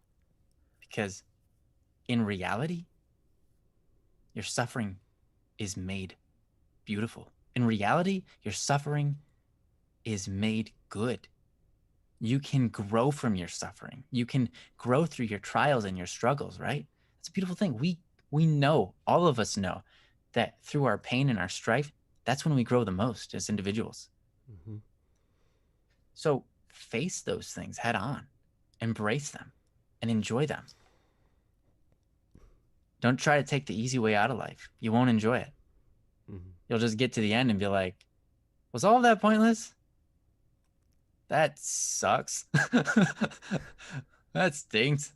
It's not good. I mean, you know that there are bed statements, like their last words are like, oh geez, I have so many regrets. And most of them are not like, most of them are like, I didn't spend enough time with my children, things like that. It's like, yeah, that's sad. So face reality, face the hardships, face them head on, because that's where you're going to grow. You're going to become strong. You're going to be awesome. You're going to have an enormous amount of success on top of your name because of your struggles, not because it was easy, right? Because if you aren't already rich right now, there's very little chance you're just going to become rich one day out of randomness. Right. You're either born rich or you're not. And if you're not, your luck's not so great. So don't rely on your luck for being successful. Right. Don't rely on your luck for being a prodigy. Don't rely on your luck for just, oh, hey, I found this talent. I automatically can do this crazy thing that no one else can do. No. Face reality, because it's far more beautiful, because you have to work for it. It's more rewarding then too. It's a good story that way. Sorry, what'd you say, Joe? I said it's more rewarding that way too. It's so much more rewarding. Because if you're just handed stuff, then there's not that much value in it. But when you sweat for something and bleed for something and you have a hard, it's tough, you work your guts out for something, at the end of that, man, it's a proud moment. It's cool. Yeah.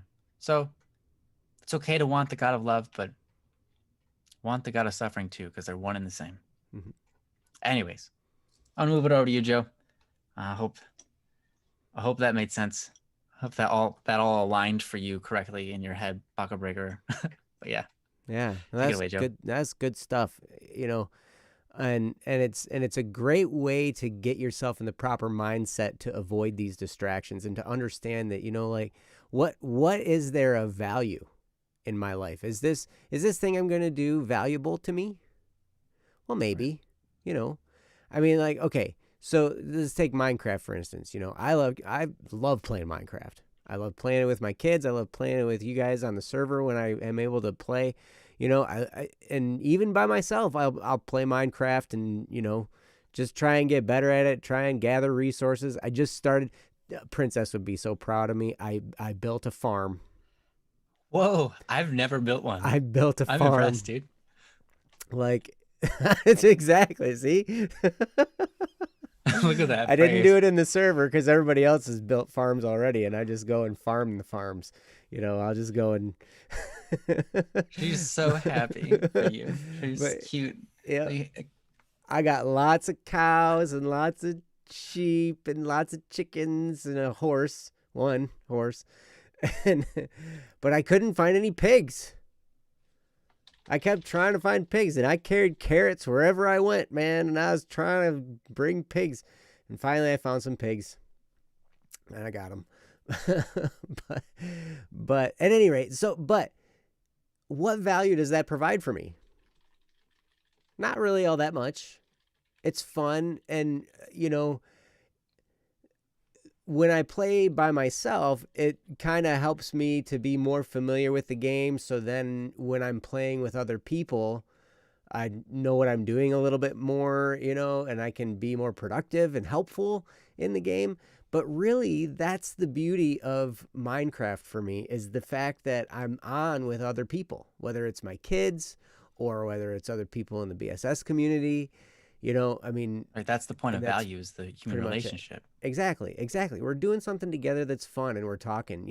Like Baka, you and I had a great time. Well, at least I did. I don't know. Maybe you were bored, or like, I gotta hang out with this dork, like. But you got this amazing house that you've built there, and then we found this mine in a swamp and found like so many diamonds. It was ridiculous. Diamonds That sounds and awesome. emeralds and everything. It was incredible. And then I was like, I'm gonna go find some more ancient debris. And then, but it was like 1:00 in the morning, so I'm like, okay, maybe not, because I know that's gonna take a while. But at any rate, so those are fun. And there's this. I found this show that I generally watch while I eat, and because a lot of times I end up eating by myself, and so I'll be at my computer, and there's this show on Amazon Prime. There's a BBC show called The Musketeers. It's a take on the Three Musketeers, right? And so and I'm into that kind of stuff, that sword fighting and all that kind of cool stuff. Mhm. So I'll do that, but that time of leisure, that time of entertainment, it doesn't really provide much value for me, right? It doesn't do much for my life, except for provide me a little bit of relaxation, maybe a little bit of a diversion, hopefully after I've already been productive that day. And this is the point I was trying to get at. How do you break from the distractions, right? That's the question at hand. And that is, I try to make sure that I accomplish the stuff I set out to do that day before I indulge in the entertainment or the distraction or whatever, right? Yeah, So, a lot of times we need to do it before. So much easier, and it requires so much less self-control. absolutely. Just start your day with it. Yep. And then your entertainment time is, you feel better about it. Mm-hmm. Because then when you're there at entertainment, it's not like you're sitting there feeling guilty, about the stuff you didn't do. That's the worst kind of entertainment time. Excuse me again, man. When you're sitting there and you're playing a video game, and it's fun. I bought a new video game. Ryan was talking about you get entertained for free. This is not free. I bought a new video game. It was like $10 on Steam, because my kids were bugging me. They're like, "Dad, this game is so cool." I'm like, "Okay, what is it?" Fun with ragdolls. I've never heard of it. It sounds awesome. I bet it's great. It's like you're this thing. You're this like crash dummy guy, and you run around and you can build stuff to run into and blow up, and you blow yourself up, and like you can do things like in Minecraft, or it actually kind of reminded me of Fortnite, like some of the structures you build and everything. Okay. But then you're not actually combating anybody. You just run around, and then like maybe you plant some mines, and then you run into them and you explode yourself. So other people have created mazes for you to run around in with obstacles that destroy you and all. I mean, yeah, it is silly. Tara says yes, it's silly. But hey, they have fun playing it. And so I got it and I play with them because that's the value add for me, is that I'm doing something with my kids. That's how I got involved in martial arts. Because my kids were doing it and I wanted to do something with them. You know, I work a lot and so I have limited time with them. And that was a time when I was like, all right, this is something I know I can do with them because we're going to show up at martial arts after school like twice or 3 times or 4 times a week or however many times a week we were going at that point in time, right? We're going to be there. And that is something I can do with them. And that was the value add. Now, martial arts was cool. And like Ryan was talking about, you know, you can't have the God of love without the God of suffering, right? And achieving something is worth so much more when you work your butt off for it. Like when I was able to legitimately tie the black belt on my waist and officially be able to like pull that tight. We had a candlelight ceremony and everything, and there was this big cool thing and everything. Finally got to put it on. And when I put that black belt on and I realized that I will never have a different color belt in Taekwondo for the rest of my life. That was a really cool moment. And it wasn't cool because I have a black belt that I can put on my waist now. And it's cool. It has my name embroidered on there and everything. It's kind of fun. But the cool thing is looking back over the time spent, all of the hours that I spent working on stuff, the time I broke my toe and broke the board. Both at the same time. I didn't just break my toe. I broke the board too, you know.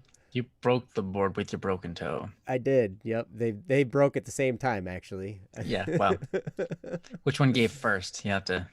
That's a good question. I don't know. Well, you know what? It didn't hurt until I put my foot down on the ground. So it must have not broken until I put my foot down on the ground. That's probably that was the straw that broke the camel's back right there. Yep.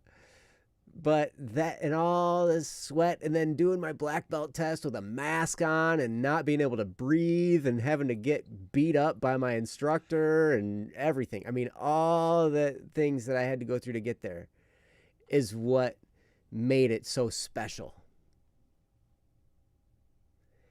And it's the same with entertainment.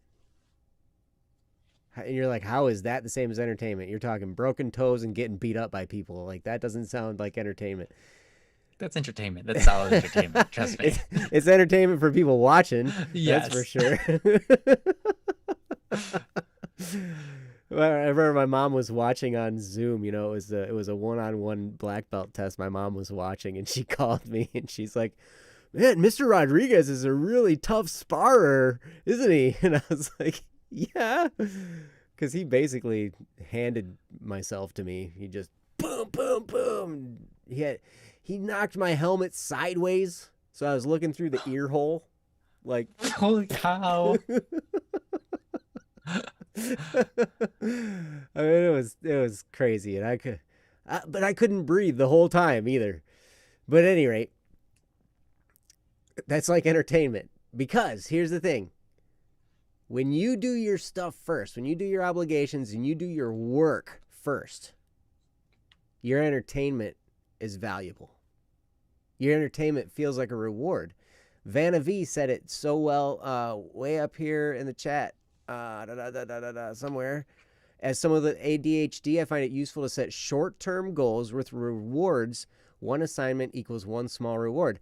And that is amazing. That's beautiful because yep, solid. If you can say, hey, I've got my list of things to do, and when I get done with one of them, I'm going to give myself a small reward. Maybe I'll play a game for 20 minutes or whatever, right? And it depends. You got to make the reward kind of line up with the goal. Like, you don't do 3 math problems and then play Minecraft for 6 hours, right? I mean, that's probably they're out of proportion a little bit. Disproportionate, yeah. Right. But it's, I'll do that every day. I wake up and I make my list of stuff I got to do. I'll take the things I know I got to do. I look at my goals. I look at the stuff that I was left over from the day before, because usually there is. I don't accomplish everything. Very rarely do I get my to-do list done every day, because I just put so much stuff on there. But I'll start going down the list, right? Let's look at today, for instance. I got up 4:30 in the morning and did my morning routine, and finally got started working on stuff at about 8 o'clock, right? And so then I'm working on stuff, and I was like, all right, we have the meeting we have a Black Static and Swerve meeting at 6:50, or 7 o'clock, right around there, and then Don't Worry Wednesday. So, and I'm gonna need to eat dinner somewhere in there, and so I was like, okay, I'm gonna work up until 3:30, because I had to cook rice, and that takes a while when you cook actual real rice, not minute rice, like. So you got to plan ahead for that kind of stuff. And so I was like, all right, I've got until like 3:30 in the afternoon, and so I worked. And I got stuff done. Boom, boom, boom, boom, boom. Jeff says, yep, and Joe leverages Simpleology. Great tool. It is a great tool. You can go to simpleology.com. They have a free version, and it's basically a great way to kind of organize all the stuff you got to do. If you only got like 3 or 4 things to do, it's not that big a deal. But when you've got lots of different things in different areas to handle, it's way... It can be tough. Ooh, Habitica. Habitica is the one that's like gamifying, right? Isn't that the one? Yeah, Habitica is the one where it's like gamify your life, where they make it a game. It's cool. But anyway. Oh, Terry says, if you do 3 math problems, you must play for 30 hours. Man, I get a lot done in Minecraft in 30 hours. That's for sure. No, you don't. Not if you get kicked off the server every 20 seconds. But anyway, yep. So that's what I got. Ryan, did you have anything else? No, I think that's a great note to end it on. I'm good with that.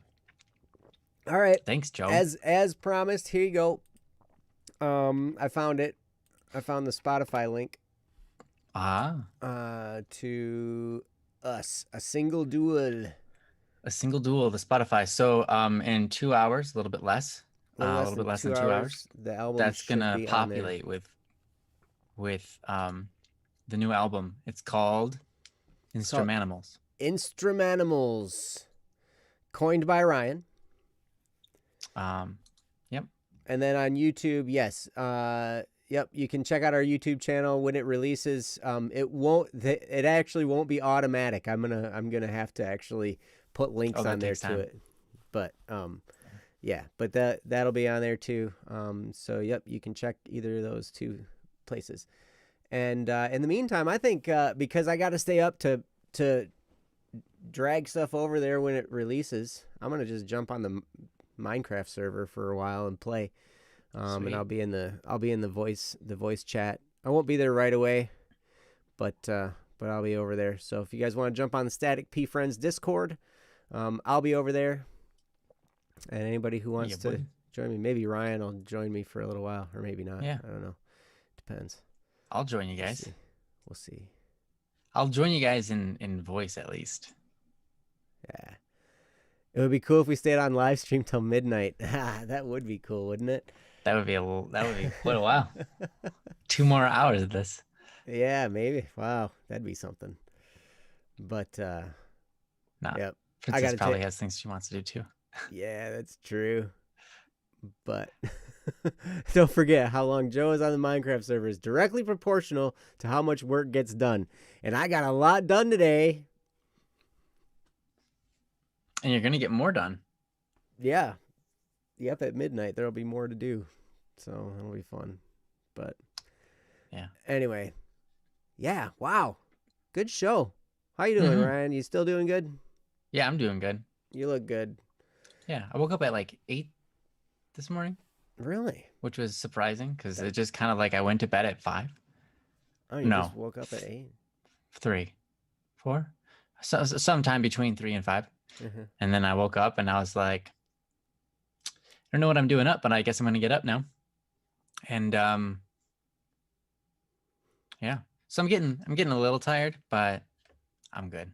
Mhm. Well, Baka, thank you for the topic very, very much. And thank all of you for the topics and for hanging out with us here on Yes, Don't thank Worry you. Wednesday. Thank you guys again. And yeah, go check out when the Single Duo album releases at midnight. You're welcome to join it. It's instrumental. It's called Instrumentalmals for a reason, because it's all instrumentals and it's pretty rockish, you know. It's me mainly on drums and Steve on mainly guitars and bass, and you know most things are kept pretty simple. And yeah, it turned out all right. So if you're into that kind of thing. So anyway, Manimals. That's right. Can you use it on streams? Absolutely. Nice. Absolutely. Mm-hmm. Are we gonna listen to it in the voice chat? Probably not.